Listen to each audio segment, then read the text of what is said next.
हां भाऊ मोठ्या आवाज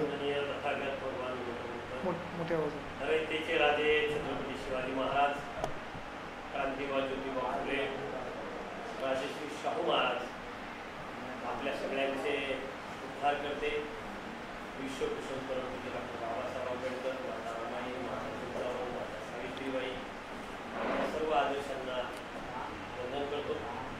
पक्षाचे दिवंगत नेते, राज्यसभेचे माजी उपसभापती, ज्यांचा आज 41वा स्मृती दिन आहे, बॅरिस्टर राजाभाऊ खोब्रागडे यांच्या सुद्धा कार्याला विनम्र अभिवादन करतो. आज बॅरिस्टर साहेबांच्या 41व्या स्मृती दिनाच्या निमित्ताने इथं आपण जमलेलो आहोत. या प्रसंगी उपस्थित असलेले आमचे महाराष्ट्राचे उपाध्यक्ष मोदी सावळे, मुंबईचे अध्यक्ष भागवतजी आंबेजी, कॉम्रेड अशोक पवार साहेब, सत्यवान साळवे साहेब, मुंबईचे सरचिटणीस विक्रांतजी पाटील, उपाध्यक्ष सलीमभाई आणि सर्व सहकारी बंधू शकील. आज या ठिकाणी आपण बॅरिस्टर साहेबांना अभिवादन करण्यासाठी पक्षाच्या कार्यालयात आपण सातत्याने हे कार्यक्रम आयोजित करत आलेलो आहोत. त्याप्रमाणे आजचा हा कार्यक्रम या ठिकाणी होतो. त्या कार्यक्रमाला आपल्या शेजारचे पवारसाहेब किंवा आणखी सहकारी येतात. या ठिकाणी नम्रपणे पवारसाहेबांना माझं सांगणं आहे, त्यांनी भाषण करताना एका गोष्टी या ठिकाणी केला तुम्हाला अपेक्षित नव्हता. तुम्ही नक्षलाईट लोकांच्या बरोबर संपर्कात आहात ती इथे जाहीर बोलत नव्हता. माझी विनंती, कारण कसं आहे, बाबासाहेबांची चळवळ लोकशाहीला अभिप्रेत आहे आणि लोकशाही ही बुलेटपेक्षा बॅलेटला जास्त महत्त्व होते. आपण लोकशाहीला मतदानाच्या माध्यमातून या देशामध्ये बाबासाहेबांनी काय सांगितलं, या देशामध्ये लोकशाहीचा अधिकार देताना आपल्याला नको असलेली शासन व्यवस्था रक्ताचा एकही थेंब न सांडवता बदलण्याचा जो अधिकार आहे तो मताचा अधिकार. अतिशय साध्या सोप्या भाषेमध्ये आज ह्या लोकशाहीच्या माध्यमातून 75 वर्ष या देशाची वाटचाल केली आहे. शासन कुठल्याही पक्षाचं असलं तर ते आपल्यावर अन्याय करतच आहे. विशेषतः दलित असतील, मुस्लिम असतील, आदिवासी असतील, सातत्याने हे जे समाज आहे हे व्यवस्थेचे बळी ठरले आणि त्यामुळं रिपब्लिकन पक्ष ह्या सर्वांना समाजाचं प्रतिनिधित्व करत असताना सातत्याने आंदोलन करत आले. बॅरिस्टर साहेबांच्या बद्दल विनोदजींनी सांगितलं, परंतु वेळेच्या अभावी सगळ्या गोष्टी सांगता येणार नाही. कारण अतिशय गर्भ श्रीमंत कुटुंबात जन्माला आलेले बॅरिस्टर राजाभाऊ खोब्रागडे वयाच्या 25व्या वर्षी त्यांच्या वडिलांच्याकडे बाबासाहेबांनी त्यांना चळवळीसाठी दान मागितलं आणि क्षणाचाही विलंब न करता देवाजी बापूंनी आपला मुलगा जो बॅरिस्टर होऊन आला 1950 साली 26 जानेवारीला बाबासाहेबांना भेटायला दिल्लीत गेले. त्यावेळी त्यांनी सांगितलं, बाबासाहेब माझा मुलगा बॅरिस्टर होऊन आलेला आहे.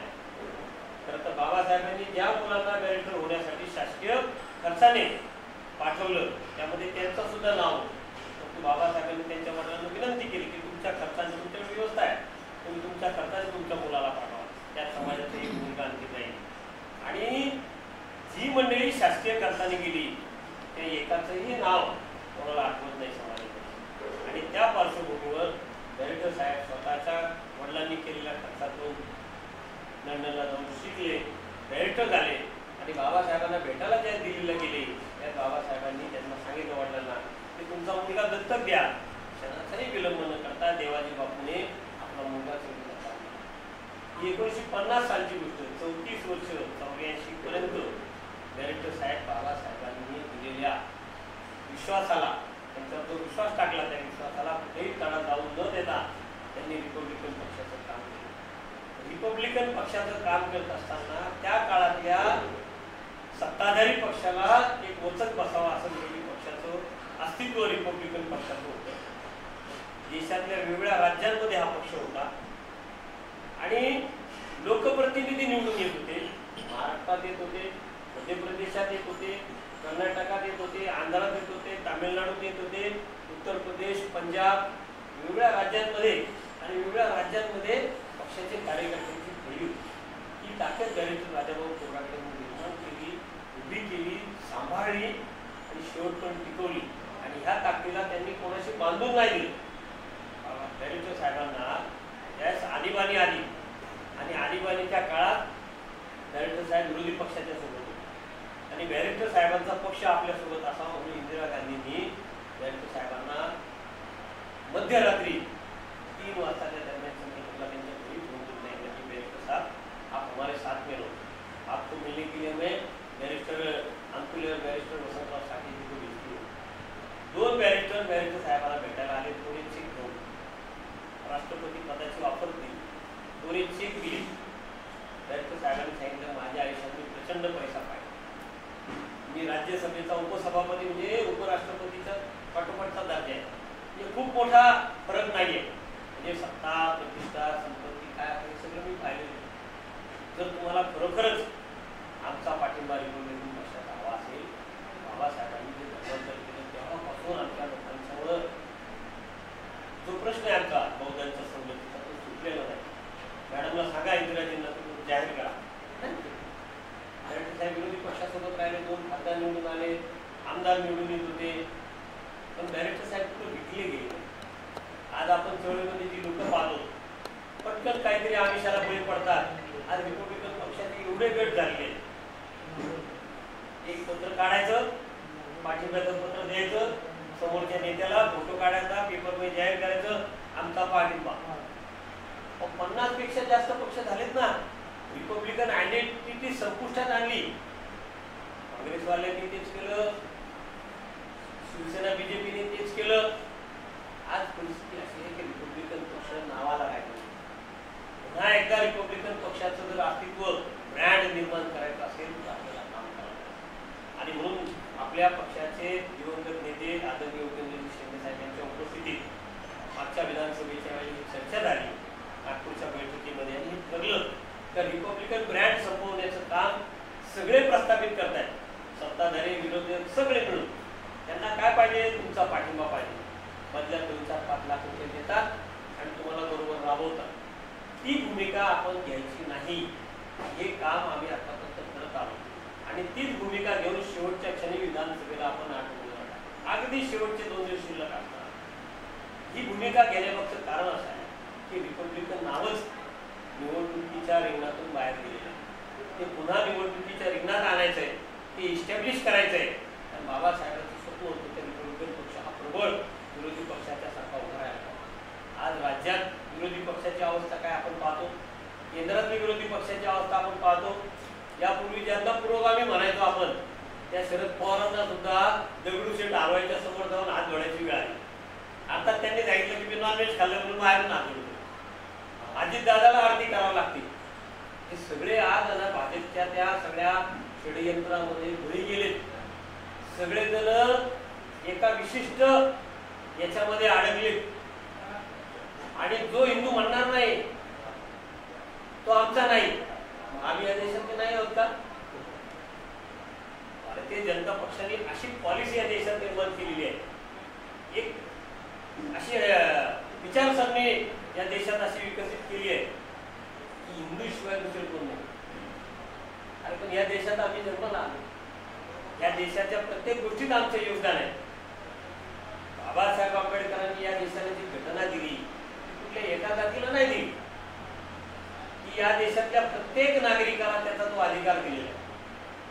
शिक्षणाचा असेल, नोकरीचा असेल, व्यवसायाचा असेल, लिखाणाचा असेल, बोलण्याचा असेल, विरोधाचा असेल, सगळे अधिकार बाबासाहेब. आज हे अधिकारच काढून घेण्याचं षडयंत्र देशातल्या आणि राज्यातल्या सत्ताधाऱ्यांनी पवार साहेबांनी मुद्दा उपस्थित केला की सुरक्षिततेच्या संदर्भात एक बिल राज्यामध्ये आणलं गेलेलं आहे. अतिशय धोकादायक विषय जनसुरक्षा कायदा. जनसुरक्षा कायदा जो आहे या जनसुरक्षता कायद्यामुळे तुमच्या आमच्यावर कधीही कुठल्याही केसेस टाकल्या जातील. तुम्हाला आम्हाला कधीही नक्षलाही ठरवलं जाऊ शकतं. त्या फक्त वाटत पाहताय तुम्ही कधी अडकताय. या सगळ्या परिस्थितीमध्ये तुम्हाला लढायचं आहे. बाबासाहेबांनी लढायचे ते अख्खं जग बाबासाहेबांच्या विरोधात होतं. आपण तर चांगल्या परिस्थितीत आहोत, एवढी वाईट परिस्थिती आज आपली नाही. आज आपण बोलू शकतो, लढू शकतो आणि आपल्याला लढायचं आहे.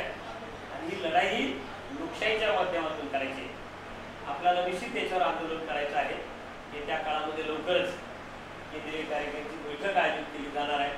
त्याच्यात सभासद मोहिमेचाही विषय आहे, त्याच्यामध्ये आंदोलनाचाही विषय आहे, त्याच्यात अधिवेशनाचाही विषय आहे. रिपब्लिकन पक्ष त्वरित आज रिपब्लिकन नाव, ब्रँड नाव लोकांमध्ये रुजवण्याच्यासाठी घरोघरी आमची ही भूमिका होती. ज्यावेळेस आमचे भिडे साहेब अतिरिक्त सरचिटणीस त्यांनी एक स्लोगन दिलं भिडे साहेबांनी, चलो घर की ओर रिपब्लिकन त्वरित की ओर. हीच भूमिका घेऊन आदरणीय शिंदे साहेबांच्या काळात आम्ही हे चाललो. आजही ती भूमिका आहे की सर्वसामान्य माणसाला रिपब्लिकन पक्षाचं काम सांगणं. आज सत्ताधारी म्हणतात ना आम्ही केलेलं काम सांगा, पण रिपब्लिकन पक्षाने काम केलं ना. आज आहे ना, आज या देशाच्या इतिहासातला एकमेव आंदोलन भूमिहीनांचा सत्याग्रह जो रिपब्लिकन पक्षाच्या नावावर आहे, पण त्याचं क्रेडिट कोणाला गेलं? सत्ताधाऱ्यांना. कारण त्या एका सत्याग्रहामध्ये जेल भरो आंदोलन जे झालं, जेल अपुरी पडली लोकांना ठेवायला. अक्षरशः मुली, बाया, महिला, वयोवृद्ध स्त्रिया, बाळंतीण झाल्या मुली त्या जेल भरो आंदोलनामध्ये. हा रिपब्लिकन पक्षाच्या त्या काळातल्या लोकांचा त्याग आहे. त्या आंदोलनामुळे कोणाला शेती मिळाली, जमीन कोणाला मिळाली? दादासाहेब गायकवाडांनी काय घोटाळले, बसेल त्याची जमीन, नसेल त्याचं काय. ज्यांच्याकडे शेती नव्हती अशा लोकांना शेती दिली सरकारने त्या काळात. लाखो हेक्टर शेती वाटली. काय एका महार समाजाला, बौद्ध समाजाला नाही वाटली ना.